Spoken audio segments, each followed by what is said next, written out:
So what is my tarot take when it comes to reading reversals and tarot? What I would say is you don't have to. There's no hard and fast rule.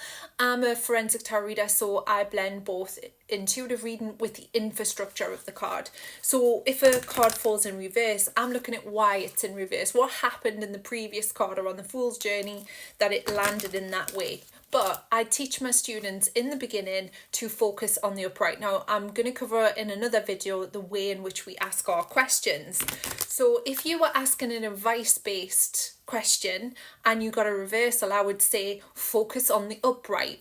Okay, so once you've dissected your cards, you've looked at the elements of the cards, then you would look at that as a focus point. If you were reading an outcome reading, then it would be saying, because you didn't follow the upright meaning, it turned out in reverse. You don't have to go turned out in reverse, which means.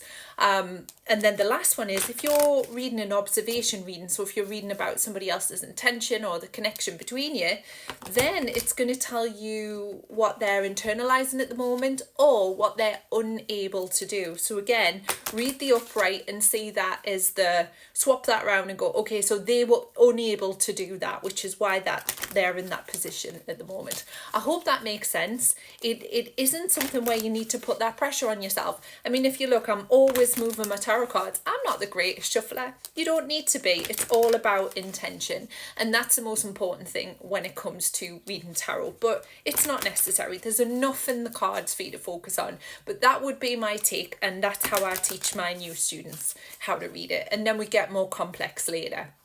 But of course, remember, if you want to work with me, if you want to learn, under the picture, you can find me there. If you want to read with me, got a great offer on at the moment. And again, follow over to the picture and you'll find everything in there. All right, you guys have a great 1st of April. Take care. Oh, rabbits. Take care.